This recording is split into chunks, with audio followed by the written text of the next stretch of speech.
నీ లోగిట నీ భార్య ఫలించు ద్రాక్షావల్లి వలె నుండును, నీ భోజనపు బల చుట్టూ నీ పిల్లలు ఒలీవ మొక్కల వలె నుందురు. యెహోవా యందు భయభక్తులు గలవాడు ఇలాగ ఆశీర్వదించబడును, సియోనులో నుండి యెహోవా నిన్ను ఆశీర్వదించును. స్తోత్రం. ఈరోజు మహిళల యొక్క దినోత్సవం. ఏ దినోత్సవం చెప్పండి? ప్రతి దినానికి ఏదో ఒక దినం ఉంది. ఈ మధ్యన ఒక ఆయన అన్నాడు, ఆయన యొక్క దినోత్సవాన్ని ఎయిడ్స్ డేగా మార్చేశారంట, December 1. కాబట్టి ప్రతిరోజు ఏదో ఒక దినోత్సవమే. సంతోషం. నిజంగా ఇలాంటి కార్యక్రమాలు చేసుకోవడం, లేదంటే ఇలాగున మహిళలను సత్కరించడం అనేది చాలా ఒక దీవెనకరమైన విషయం అని నేను నమ్ముతాను. అందుకే బైబిల్ గ్రంథం కూడా మహిళలకు ఎక్కడ చూసినా పెద్దపీట వేసింది. చాలా సందర్భాల్లో ఒకవేళ బోధకులు బోధించవచ్చు, కానీ స్త్రీలకు కానీ పురుషులకు కానీ బైబిల్ గ్రంథం ఏమాత్రం వ్యత్యాసము చూపించలేదు. చాలామంది గొప్ప ధీర వనితలు బైబిల్ గ్రంథంలో మనకు కనబడతారు. కాబట్టి ఇక్కడ స్త్రీని దేనితో పోలుస్తున్నాడు అని అంటే ద్రాక్షావళితో పోలుస్తూ ఉన్నాడు. దేనితో పోలుస్తూ ఉన్నాడు? మీరు అందరూ స్త్రీలే కాబట్టి మీరు ధీమాగా చెప్పొచ్చు, నేను ఒక ద్రాక్షావళిని. చెప్పండి అందరూ. ద్రాక్షావళికి కొన్ని లక్షణాలు ఉన్నాయి కనుకనే ఆయన ఈ మాట మాట్లాడుతూ ఉన్నాడు. ద్రాక్షావళికి కొన్ని మంచి ఈవులను ఇచ్చే శక్తి ఉంది కనుకనే భక్తుడైన దావీదు, లేదంటే ఈ యాత్రా కీర్తన రాసిన భక్తుడు ఈ యొక్క భార్యను లేదంటే స్త్రీని దేనితో పోలుస్తున్నాడయ్యా అని అంటే ద్రాక్షావళి. మరి 15వ అధ్యాయం యోహాను సువార్త మీరు చదవగలిగితే తండ్రి అయిన దేవుడు కూడా మాట్లాడుతూ చెబుతున్న మాట ఏంటి అని అంటే, నేను నిజమైన ద్రాక్షావళిని. అందరూ నన్ను చూడండి. అందరూ ఆయన కూడా తండ్రి కూడా ద్రాక్షావళినంట. తదుపరి పురుషుణ్ణి ద్రాక్షావళితో పోల్చలేదు, కానీ ఎవరితో పోల్చాడు? స్త్రీతో మాత్రమే పోల్చాడు. అలాగే ఆయన కూడా చెప్తున్న మాట, నేను కూడా నిజమైన ద్రాక్షావళిని, నేను కూడా నిజమైన ద్రాక్షావళిని, తీగలో మీరు. కాబట్టి ఈరోజు ఈ భక్తుడు కూడా దావీదు మాట్లాడుతూ అంటారు, మన భార్యలు లేదంటే స్త్రీలు ఎలా ఉన్నారయ్యా అని అడిగితే ద్రాక్షావల్లిలాగా వారు ఉన్నారు. కాబట్టి ఏంటి ద్రాక్షావల్లికి ఉన్న గొప్పదనం, ఏంటి ద్రాక్షావల్లికి ఉన్న మంచి లక్షణము అని అంటే, నేను ఒక మాట జ్ఞాపకం చేస్తాను. ప్రతి ఇంటి దగ్గర ఇశ్రాయేలు దేశంలో ద్రాక్షాలు లేదంటే ద్రాక్ష చెట్లు చాలా విరివిగా ఉంటాయట. హల్లెలూయా. ద్రాక్ష చెట్లు చాలా విరివిగా ఉంటాయి, చాలా ఎక్కువగా మనకు కనబడతాయి. కాబట్టి ఈరోజు నేను జ్ఞాపకం చేస్తూ అంటాను, ఆ యొక్క ద్రాక్షావనము లేదంటే ఆ ద్రాక్ష చెట్టు లేకపోతే అక్కడ వారు భావిస్తారంటే అక్కడ ఆ యొక్క ఇంటి యోగక్షేమాలు చూసే స్త్రీ లేదు. ఏ ఇంటిలో అయితే స్త్రీ ఉండదో ఆ ఇంటిలో ద్రాక్షావల్లి కనబడదట. ఎందుకు అని అంటే స్త్రీలు చాలా రకాలైన పాత్రలు పోషిస్తారు కదా. స్త్రీ కనబడని పాత్ర చాలా పోషిస్తూ ఉంటారు. వారు ఎప్పుడూ కూడా తెర వెనకే ఉండి వారి భర్తను ముందుకు తోస్తూ ఉంటారు. మీ అందరికీ తెలవాలని జ్ఞాపకం చేస్తున్నా, ఈ పరిచర్యలో చాలామంది వ్యక్తుల్ని మా అమ్మ ప్రార్థనలే రక్షించే వారిలో గుడాల వారి కుటుంబాలు మరి ముఖ్యంగా కనబడుతూ ఉంటాయి. ఎందుకు అని అంటే మన ఆడి ఎక్కువ ఆ ప్రాంతానికి ఈ ప్రాంతానికి సువార్తకు లేదంటే వాళ్ళ అన్నయ్య గారు ఒక పెద్ద డైరెక్టర్ కాబట్టి అక్కడికి ఎక్కడికి ఎక్కువ ఆయన వెళుతూ ఉండేవాడు.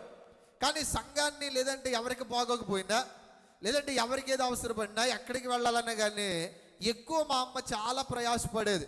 చాలామంది రోజు మాతో అంటారు, అమ్మ బాబాయ్ అమ్మగారికి మీరు అందరూ ఉండి కూడా ఇంత కష్టం వచ్చింది ఏంటండి, ఇవన్నీ కూడా అన్నీ అనుభవించే దినాల్లో అమ్మ ఇలాగ అయిపోయింది ఏంటంటే మీరు అందరూ కళ్ళ నీళ్ళు పెట్టుకున్న వాళ్ళే. కానీ నేను అంటాను, ఒకప్పుడు మా పరిస్థితులు అట్లాగా లేవు. మా యొక్క జీవితాలు ఒకప్పుడు ఇంత సుభిక్షంగా లేదంటే సమృద్ధితో లేని దినాల్లో ఆమె తినడం మానేసి మాకు పెట్టి లేదంటే ఒక్కొక్కసారి పాస్టర్ల గారికి సేవకులకు వండేసి ఉపవాసంతో పొయ్యి మీద వంట వండి ప్రార్థనకు వచ్చిన దినాలు నాకు అనేకంలో తెలుసు. ఉంటే తినడము, లేకపోతే అలాగ పస్తుండడమే ఆమెకు తెలుసు. ప్రియ దేవుని పిల్లలారా, మరి ఇవన్నీ కూడా వయసు మీద పడేసరికి ఏం చేస్తాయి అని అంటే ఈ బలహీనతలు ఒక్కొక్కటిగా బయటపడతా ఉంటాయి. కాబట్టి దీని గురించిన చింత ఆమెలోనూ లేదు, మాలోనూ కూడా లేదు. ఎందుకంటే భక్తుడు, లేదంటే యోబుని మనం చూస్తే, లేదంటే ఇంకా రకరకాలైన పౌలు గారిని మనం చూస్తే, ఈ భక్తులందరికీ కూడా శ్రమలు, లేదంటే వేదనలు, లేదంటే బలహీనతలు ఇవేమి కొత్త కాదు అన్న సత్యము మనకు ఖచ్చితంగా బైబిల్ గ్రంథం తెలియజేస్తుంది. ఏమో ఇప్పుడు వచ్చిన వారికి ఈ మందిరమే తెలుసు, లేదంటే మనకి సమృద్ధిగా ఉండడమే తెలుసు. కానీ మరి మా దినాల్లో, లేదంటే మీ యొక్క దినాల్లో, గడిచిన దినాల్లో మీ పరిస్థితులు కానీ మా పరిస్థితులు కానీ అంతంత మాత్రమే కదా. చాలామంది ఇప్పుడు చల్లదన్నం అంటే ఎవరికే తెలియదు, గెంజన్నం అంటే ఎవరికే తెలీదు, లేదంటే ఉప్పు కారం వేసుకొని నూనె వేసుకొని తిన్న అనుభవాలు ఇక్కడ చాలా మందికి ఉన్నాయా? ఉన్నవాళ్ళు చేతిని ఎత్తండి. కానీ ఇప్పుడు వచ్చిన తరానికి మా మేస్త్రి గారికి తెలీదు. ఎందుకంటే ఇప్పుడు ప్రతి ఒక్కడికి, మా డాడీ గడు అంటే డాడీ స్నాక్స్ బాక్స్లో ఫ్రూట్స్ ఏ తెమ్మంటున్నారు, మా జెసిగాడు అంటే లేదంటే నాకు నూడిల్సే తెచ్చుకోమంటున్నారు. కానీ ఆ దినాల్లో ఇట్లాంటి పరిస్థితుల్లో లేవు. సరైన భోజనం దొరికితే చాలు నాయన కడుపు నిండుగా అనే దినాల్లో నుంచి మనందరము కూడా సమృద్ధికరమైన దినాల్లోనికి వచ్చాం. స్తోత్రం చెప్పండి గట్టిగా. ఇది దేవుని యొక్క కృప. ఇంకా చాలా ప్రాంతాల్లో మనము గడిచిన ఒరిస్సాకి మీరు వెళితే, మనం ఒక 20 సంవత్సరాలు వెనక్కి వెళితే కోటికాశ్వరం ఎలా ఉంటుందో ఒరిస్సా ఇంకా అలానే ఉంది. దేవుడు మన యొక్క స్థితిగతులను మార్చని నేను ఒక్కటే అనుకున్నాను. నాకు చాలా బాధ అయింది. ఎందుకంటే మా అమ్మ ఉంటే ఒక బలం, నాకు మా డాడీ ఉంటే ఒక బలం. నా మీద ఎంత ఒత్తిడి ఉండదో, లేదంటే నేను వాకింగ్ చెప్పుకొని నా పని నేను చేసుకోవచ్చు. కానీ నేను ఒక్కటే ఆలోచన చేశాను, దేవా నువ్వు దీవించావు కనుక నేను వైద్యం చేయించడానికి లక్షల రూపాయలు నువ్వు తృణప్రాయంగా ఇస్తున్నావని నమ్మాను. స్తోత్రం. మరి నిజానికి వైద్యం చేసి శక్తి మా దగ్గర లేకపోతే, ఖర్చు పెట్టి ఆ ప్రేమ మా దగ్గర లేకపోతే అప్పుడు బాధపడదు. ఎందుకు నేను ఈ మాటలు జ్ఞాపకం చేస్తున్నాను అని అంటే, నిజంగా దయమైన అమ్మగారు ఒక ఫలించు ద్రాక్ష వల్లే. ఆమెన్. మరి ఈరోజు మీరందరూ కూడా మీ కుటుంబాల్లో ఎలా ఉన్నారని వాక్యం సెలవిస్తుంది అని అంటే, ఫలించు ద్రాక్ష వల్లెలుగా ఉన్నారు. ఆమెన్. నాకు ఒక బొమ్మ చాలా ఇష్టం. ఒక స్త్రీ ఉంటుంది, ఆమెకి ఒక 20 చేతులు ఉంటాయి. ఈ చేత్తో గట్టి పట్టుకుంటుంది, ఈ చేత్తో పెన్ను పట్టుకుంటుంది, ఈ చేత్తో ఇంకొక పుస్తకం పట్టుకుంటుంది, ఈ చేత్తో ఏదో పట్టుకుంటుంది. అన్ని చేతులు కూడా ఆమెలో ఉంటాయి. స్త్రీలకు ఉన్నవి 2 చేతులే, కానీ మీరు పని చేసేది 20 చేతులతో. చప్పలు కొట్టండి ఒకసారి. ఆమెన్. మీరు అందరూ కూడా చాలా ధన్యులు. పురుషుడు మహా అయితే వాడు ఒక్క పని చేస్తాడు, 2 పనులు చేస్తాడు. కానీ మీ యొక్క జీవితాలలో మీరు చేసే మీ యొక్క త్యాగము, లేదంటే మీరు చేసే ప్రతి పని కూడా అది కుటుంబానికి దీవెనకరంగా నిస్వార్థంగా ఉందని చెప్పడంలో నేను సంతోషిస్తూ ఉన్నాను. ఆమెన్. ఎవరెక్కడ నిలబడినా, లేదంటే నీ భర్త అక్కడ, ఆయన అంటాడు 37వ సంఖ్య సామెతల గ్రంథంలో, గవినిల యొద్ద ఏం చేస్తున్నాడంటే పెద్దలతో అక్కడ కూర్చున్నాడు. ఎవరి భర్త? ఈ యొక్క భక్తి గల స్త్రీ యొక్క భర్త. వాడు అలా కూర్చున్నాడు అని అంటే వెనకాల ఎవరున్నారు? ఒక భక్తి కలిగిన స్త్రీ ఉంది, ఒక ప్రేమించే స్త్రీ ఉంది, ఒక ప్రేమించే భార్య ఉంది. ఇంకా చాలామంది అక్కడ కూర్చోలేకపోయారు అని అంటే వీడు వెనకాల భక్తి కలిగిన స్త్రీ లేదు. ఈరోజు మోషే ఇశ్రాయేలీయులకు నాయకుడు అయ్యాడు అని అంటే యెకోబేదు, లేదంటే మిరియాము మనకు కనబడతా ఉన్నారు. కాబట్టి ప్రతి భక్తుని వెనకాల ఒక అద్భుతమైన స్త్రీ మనకు కనబడతా ఉంది. స్తోత్రం. కాబట్టి ఈరోజు మీ జీవితాలలో మిమ్మల్ని మీరు వంటింటిలో ఏదో ఉండిపోయే ఒక వ్యక్తిగా చూసుకోవద్దు. మీరు ఏమైనా చేయగలరో, ఏదైనా మీ చేత నవ్వుద్ది. మీరు ఏదైనా సరే సాధించడానికి ప్రభు మీకు శక్తినిచ్చాడు. అందుకే ఆయన ద్రాక్షావల్లి అన్నాడు, తదుపరి స్త్రీలను ద్రాక్షావల్లితో పోల్చాడు. స్తోత్రం. ప్రియా దేవుని జనాంగమా, జ్ఞాపకం చేస్తూ అంటాను, సొలొమోను రాజు అయ్యాడు అని అంటే దానికి కలిగిన కారణం ఒక స్త్రీ, ఆమె పేరే బత్షెబ. చెప్పండి. ఆమె అడిగిందట దావీదు దగ్గరికి వచ్చి, మీరు చూద్దాం రాజుల మొదటి గ్రంథం 1వ అధ్యాయం 16వ వచనం. రాజుల మొదటి గ్రంథం బత్షెబ వచ్చి రాజు ఎదుట సాగిలపడి నమస్కారము చేయగా, రాజు నీ కోరిక ఏమని అడుగగా, ఆమె ఇలాగు మనవి చేసెను, నా ఏలినవాడ, నీ దేవుడని యెహోవా తోడని నీ సేవకురాలనైన నాకు ప్రమాణము చేసి కుమారుడైన సొలొమోను నా వెనుక ఏలువాడే నా సింహాసనం మీద ఆసీనుడగునని ఇప్పుడైతే అదోనియా ఏలుచున్నాడు. తలలు పైకి ఎత్తండి ఒకసారి. ఈరోజు సొలొమోను 2 గ్రంథాలు 3 గ్రంథాలు రచించాడు. సామెతలు, ప్రసంగి, పరమగీతం. గొప్ప జ్ఞాని అని ఆయనకి పేరుంది. కానీ ఒక మాట జ్ఞాపకం చేస్తాను, ఆయన రాజు అయ్యాడు అంటే దానికి గల కారణం ఏంటంటే బత్షెబ దావీదు గారితో చేసిన మనవి. ఆమేన్. లేదు అని అంటే అదోనియా అనబడేవాడు రాజుగా దావీదు యొక్క వేరొక భార్య కుమారుడు ప్రకటించేసుకున్న దినాల్లో బత్షెబ అడుగుతుంది, ఒక రోజు నువ్వు నాకు ప్రమాణం చేసావు కదా మహారాజా, ప్రమాణం చేసి నా కొడుకే రాజు అవుతాడని చెప్పావు కదా, మరి ఏంటి అని అంటే వెంటనే దావీదుకి తాను చేసిన ప్రమాణము వాగ్దానము గుర్తుకొచ్చి ఏం చేస్తా ఉన్నాడంటే తన యొక్క కుమారుడైన సొలొమోనును రాజుగా చేస్తా ఉన్నాడు. స్తోత్రం. దీని వెనకాల ఎవరి మనం ఉంది అని అంటే తల్లిగారైన బత్షెబ యొక్క మనవి ఉంది. స్తోత్రం. ఈరోజు మీరందరూ కూడా దేవుని మనవి చేసుకున్నారు కనుకనే దేవుడు మీ బిడ్డలు దీవిస్తూ ఉన్నాడు. మీ మనవి అంత బలమైనది. ఈరోజు మనం రాజుల దగ్గర మనవి చేయట్లేదు, లేదంటే ఎమ్మెల్యే దగ్గర ఎంపీల దగ్గర మనవి చేయట్లేదు. మన యొక్క రాజుగారైన యేసయ్య ఎదుట మనవి చేసే స్త్రీలుగా మనం ఉన్నాం. స్తోత్రం. కాబట్టి ఎప్పటికప్పుడు నీ వాగ్దానాన్ని ఆయనకు జ్ఞాపకం చేయాలి. ఒక స్త్రీగా నువ్వేం చేయాలి అని అంటే, నువ్వు ఫలించు ద్రాక్షావల్లివి కాబట్టి, అయ్యా ఫలానా దినాన్న నాకు నా కొడుకునిచ్చినప్పుడు, లేదంటే ఫలానా సంవత్సరము ఈ జనవరి 1 ఏస్తేనో, లేదంటే నీ సేవకుని ద్వారా నాతో మాట్లాడు, ఈ మనవిని నాకెందుకు అనుగ్రహించు. ఈయన మనవి చేయగా దావీదు కాదన్నాడా? బత్షెబ మనవి చేయగా దావీదు నో అని చెప్పాడా? లేదు. ఆ యొక్క మాటను బట్టి వెంటనే సొలొమోనుకు కిరీటం పెట్టించి నా తరువాత సొలొమోను యాలతాడు అని చెప్పి చాటింపు వేయించి చెప్పాడంట. స్తోత్రం చెప్పండి. ఈరోజు మన జీవితాల్లో కూడా స్త్రీగా నీ బాధ్యత ఏంటి అని అంటే, దేవుడు మర్చిపోయాడని కాదు, కానీ దావీదుకు ఎలాగైతే బత్షెబ అవి తట్టి లేపిందో ఇప్పుడు కూడా నువ్వు తట్టి లేపాలి. ఆమేన్. నీకు ఒక కుమారుని ఇచ్చాడా, నీకు ఒక కుమార్తెని ఇచ్చాడా, లేదంటే నీకు ఇల్లు ఇస్తానని వాగ్దానం ఇచ్చాడా? ఈ ఒక్క వాగ్దానం ద్వారా నీతో ఎప్పటికప్పుడు దేవుడు మాట్లాడుతున్నాడు కనుక నువ్వు ఆయనను అడగాలి. అంటే దీని యొక్క అర్థం ఏంటనంటే ప్రార్థించే తల్లిగా నీవు ఉండాలి, ప్రార్థనలో పోరాడే తల్లిగా నువ్వు ఉండాలి. నాకు చాలా సంతోషం, అప్పటికి ఇప్పటికి మన యొక్క ప్రార్థన జీవితాల యొక్క పరిధి చాలా పెరిగింది. మన ప్రార్థన పరిధి చాలా పెరిగింది. అనేకులు ప్రార్థిస్తూ ఉన్నారు, అనేకులు గోజాడుతూ ఉన్నారు. బత్షెబ దావీదుతో మాట్లాడుతున్న మాట, నువ్వు ప్రమాణం చేసావు కదా, ఏమైందండి మీ ప్రమాణం అని గొడవ పెట్టుకోలేదు. అక్కడ రాస్తున్నమాట సాగిలపడి. ఆమేన్.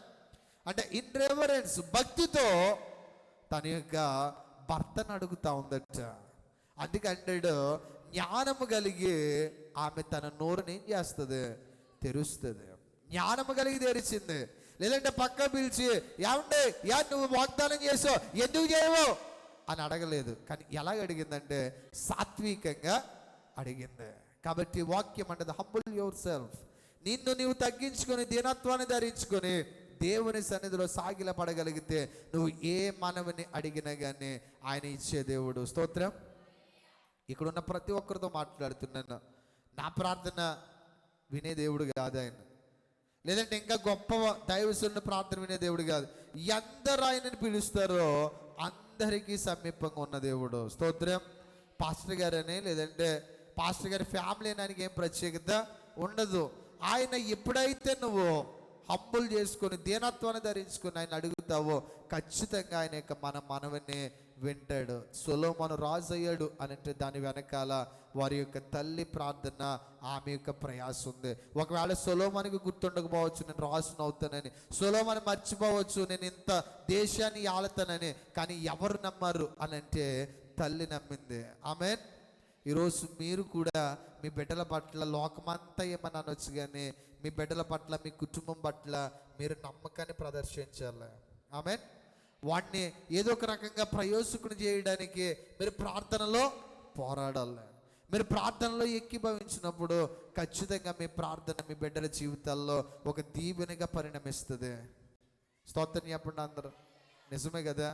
మనం ప్రార్థించే తల్లులుగా ఉంటే ఖచ్చితంగా మన యొక్క జీవితాల్లో దీవెనకరమైన స్థితిగతులు మన ప్రభువు ఇచ్చేవాడు. బత్షెబ ప్రార్థన, బత్షెబ మనవి సొలొమోనుని ఎలా చేసింది అని అంటే రాజుగా చేసింది. నీ ప్రార్థన ఎందుకు చేయకూడదు? నీ బిడ్డను ఒక టీచర్గా, నీ బిడ్డను ఎందుకు చేయకూడదు ఒక డాక్టర్గా, నీ బిడ్డను ఎందుకు చేయకూడదు ఒక సైంటిస్ట్గా? మనం ప్రార్థన చేస్తే దేవుడు మన మొరను వింటాడు. ఆమె చెప్పండి అందరూ. మనము మొర్ర పెడితే ఆయన మొర్ర పెట్టే వారందరికీ కూడా సమీపంగా. అమ్మ మరియమ్మ గారు ఏంటి మీ గొడవ? రైట్. నేను జ్ఞాపకం చేస్తూ అంటున్నా, మన యొక్క మొరను ఆయన వినే దేవుడు, మన ప్రార్థనను వింటాడు ఖచ్చితంగా. ఆయన అంటాడు యెహోవా యందు భయభక్తులు కలిగిన స్త్రీ. అందుకే కదా చెప్తూ ఉన్నాడు లెమియేలు అనగా అర్థం ఏంటంటే సొలొమోనే ఆయనకి కలిగిన మరి యొక్క పేరు. ఆమె జ్ఞాపకం చేస్తుంది.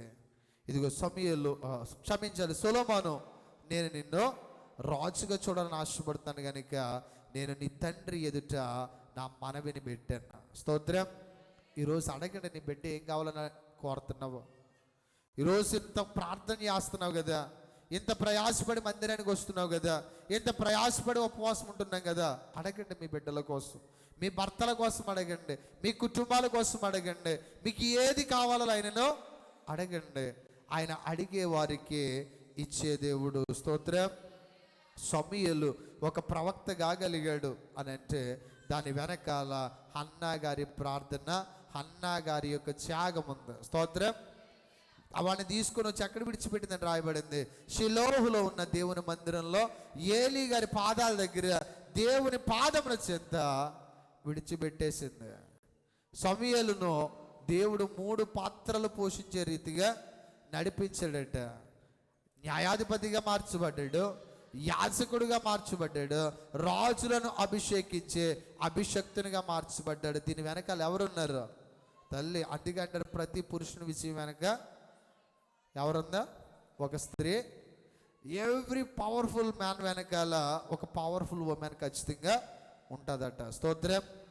అబ్దుల్ కలాం గారు వారి యొక్క తల్లి కోసం రాసుకుంటూ చెప్పిన మాట, నా తల్లి లేకపోతే నేను లేను, నా తల్లి నేను ఏమీ లేనప్పుడు నేను ఏదో అవుతానని చెప్పి ఆమె నమ్మిందట. మరి మన యొక్క ప్రపంచంలోనే మన దేశము ఒక అద్భుతమైన శక్తిగా ఈ యొక్క టెక్నాలజికల్గా డెవలప్ అయింది అని అంటే అబ్దుల్ కలాం గారు చేసిన ఆ యొక్క అద్భుతమైన ఆవిష్కరణ, ఇన్వెన్షన్సే భారతదేశానికి కవచంలాగా మారే. స్తోత్రం చెప్పండి అందరూ. ఆయన డబ్బును సంపాదించలేదు కానీ జ్ఞానాన్ని సంపాదించాడు.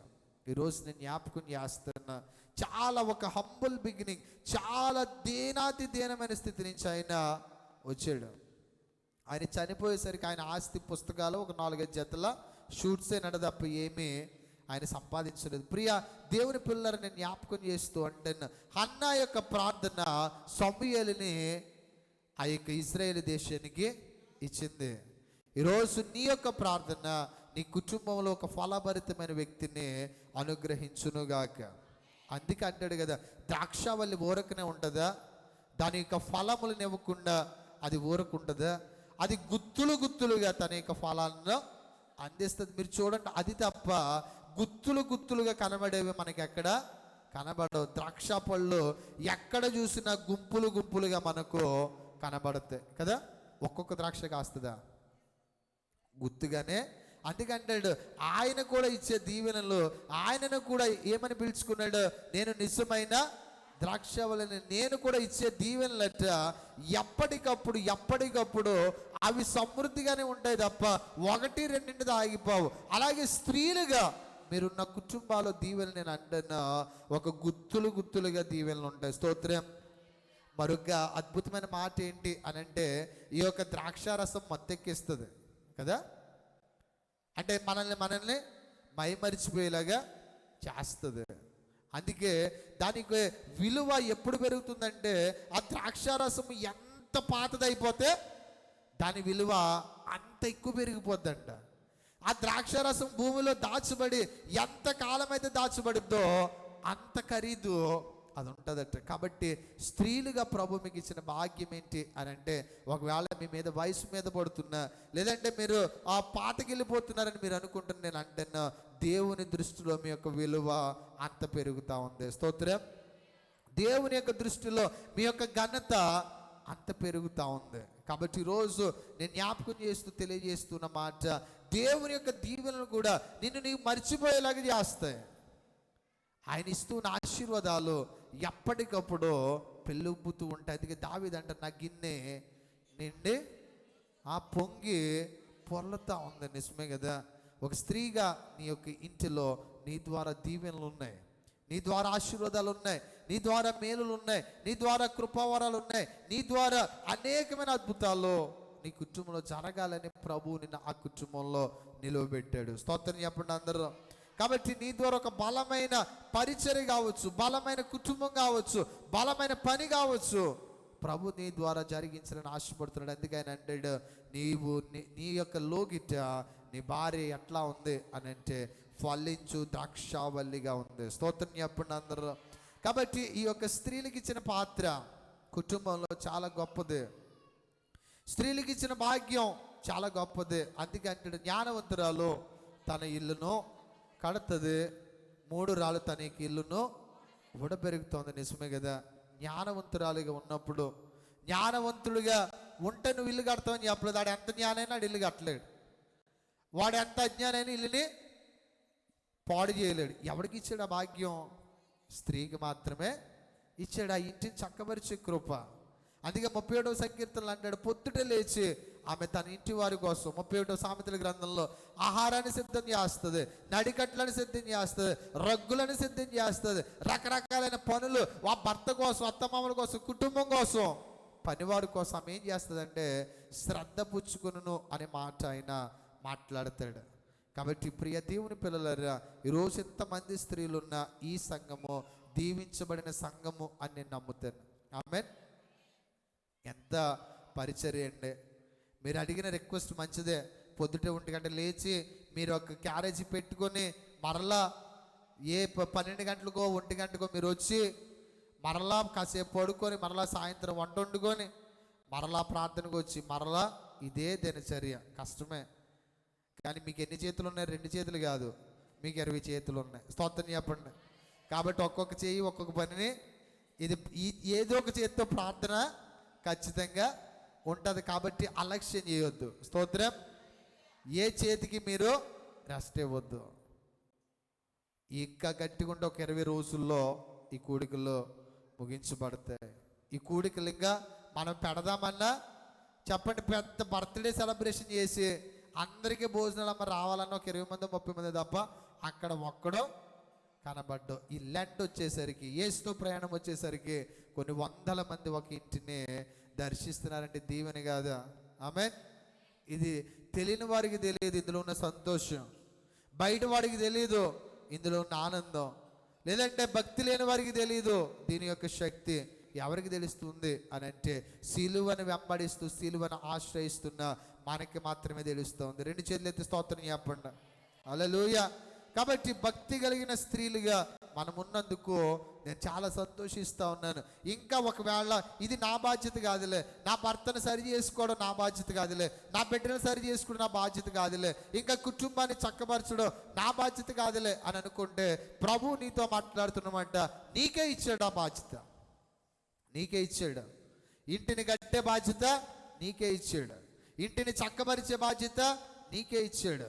నాబాలు యొక్క భార్య అబిగయలు, ఆమె చేసిన కార్యం మీరు చూడగలిగితే, మొదటి ఆ రాజుల గ్రంథం అనుకుంటా, మొదటి సమయాలు అనుకుంటా, ఆయన మాట్లాడుతూ జ్ఞాపకం చేస్తాడు. ఆమె వచ్చి అంటది, నా యొక్క భర్త నాబాలు, వాడి పేరే మోటోడు, మూర్ఖుడు, వాడికి తెలీదు అని ఆమె మాట్లాడుతూ అంటది. ఒకసారి చూడండి, అదేనమ్మా, చదవండి 25. చదవండి.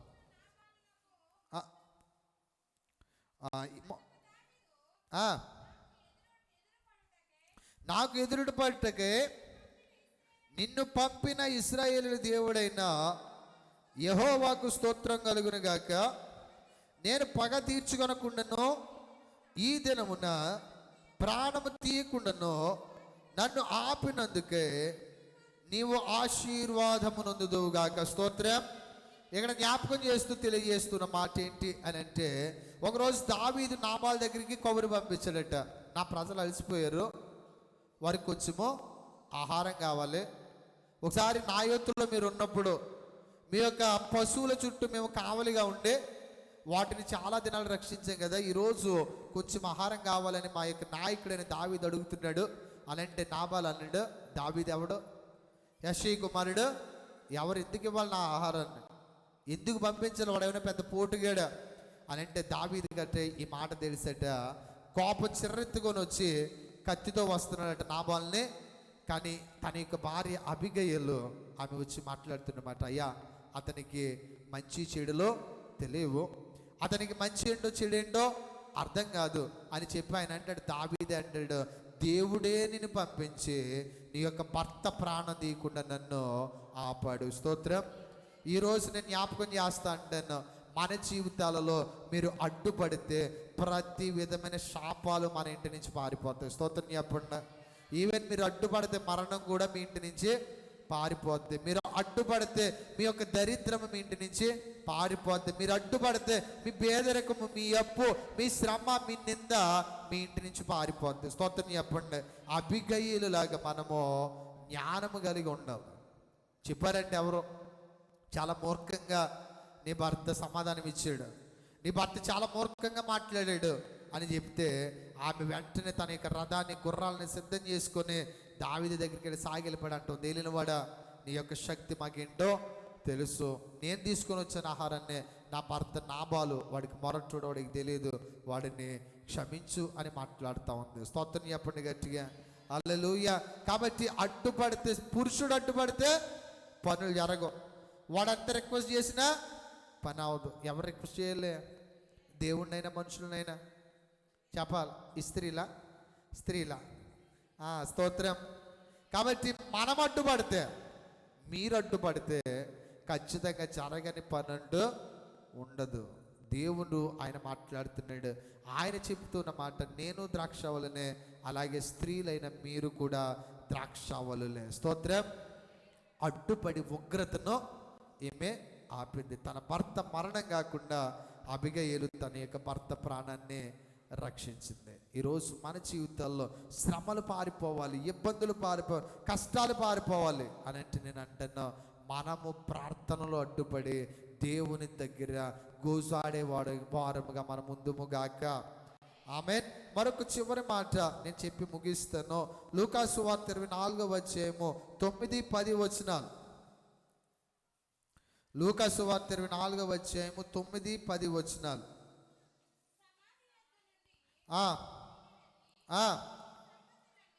ఈ సంగతులన్నీ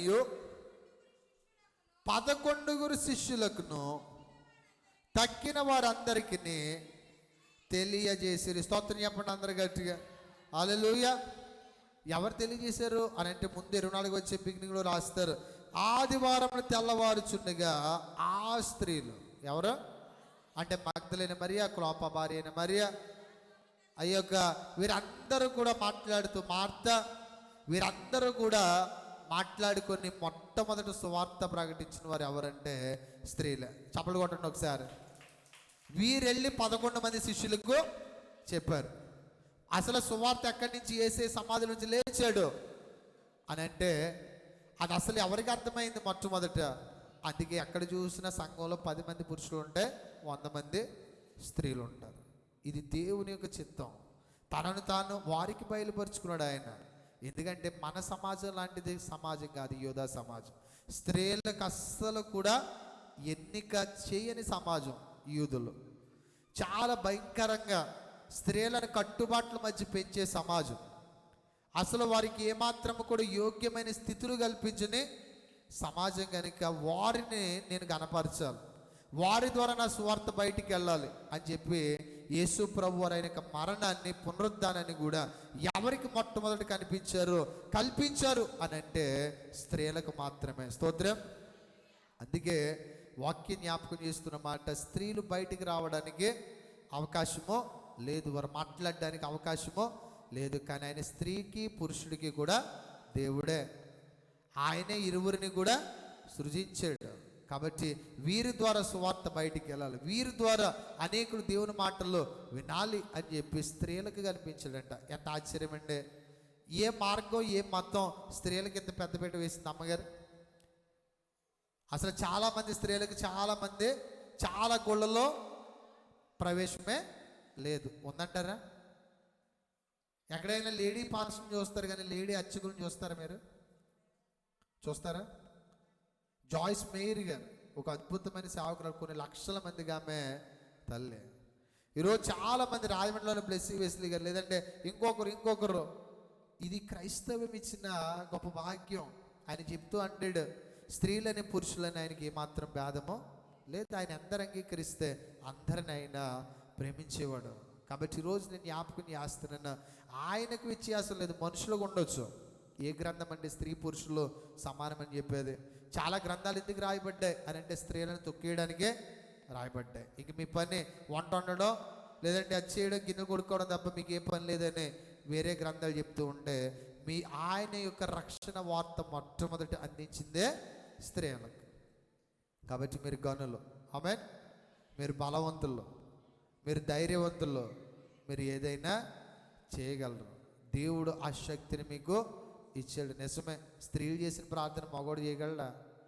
మోకరించారంటే 2-3 గంటలైనా ప్రార్థన చేస్తారు. మన సన్నిధాన వర్తులు మైక్ పట్టుకున్నారంటే 5 అయిపోతుంది. అదే ఒక 20 మంది ప్రేయర్ టీం పెట్టారంటే 2 గంటలకు ముగిసిపోతుంది ప్రార్థన. అది అవునా కదా? కాబట్టి దేవుడు ఇచ్చిన కృప మీకు ఇచ్చాడు. ఆ ఓపిక ఎవరికి ఉండదు. ఆ ఓపిక చేపలు చేసేస్తారు, మటన్ వండేస్తారు, అంట్లు తోమేస్తారు, మరలా సాయంత్రానికి అన్నీ క్లీన్ చేసేస్తారు. మరి ఎన్ని చేతులు ఉండాలంటారు? ఈడ తినేసి పడుకుంటా కూడా బద్ధకం. ప్రియ దేవుని పిల్లలు, నేను జ్ఞాపకం చేస్తాను, దేవుడు మీకు ఇచ్చిన ఈ కృప. ఆమేన్. కాబట్టి మీరు ద్రాక్షవల్లే. ఒకవేళ ఈ ఫలాలు వద్దు, నాతోటి ఉంచుకుంటానంటే ప్రభు ఒప్పుకోడంట. ఈ ఫలాలు అనేక మందికి అందరినీ కుటుంబంలో దీవెనగా ఉండాలి, అది ఆయన యొక్క సంకల్పం. కాబట్టి ఇంతమంది వండర్ఫుల్ స్త్రీలు మరి సమాజంలో, సంఘంలో, ఈ పరిచయలో ప్రభు నాకు ఇచ్చినందుకు ప్రభువుని స్తుతిస్తూ ఉన్నాను. మీకోసం ఎప్పుడు సదా సర్వత్రా ప్రార్థిస్తూ ఉంటాను. మీరు అనేకులకు మేలుకరంగా ఉండాలి. మీ కుటుంబాలు, మీ గృహాలు, మీకు కలిగిన పాడి పంటలు సమస్తమును కూడా అమితంగా దీవించబడాలని మరొక మారు ఒక కుమారునిగా, ఒక తమ్మునిగా, ఒక అన్నగా ఈ మహిళా దినోత్సవ శుభాలు తెలియజేస్తూ ఈయన మాటలు ముగిస్తున్నాను. ఇక మీదట ఇప్పుడైనా కట్టాల్సి వస్తే అది ప్రభు మీ ద్వారానే కట్టేస్తాడు. రిపేర్ చేయగలిగిన సామర్థ్యం ప్రభు మీకే ఇచ్చాడు. కాబట్టి ఒకవేళ ఏమైనా బీటలు బారిన, ఏమైనా కుటుంబంలో లేదంటే సంఘంలో, ఇంట్లో చిన్న చిన్న ఇబ్బందులు ఉన్న ప్యాచప్ చేసి ముందుకు కొనసాగి అనేకులు దీవెనకరంగా మీరు ఉండాలని కోరుతూ నా మాటలు ముగిస్తున్నాను. దేవుడు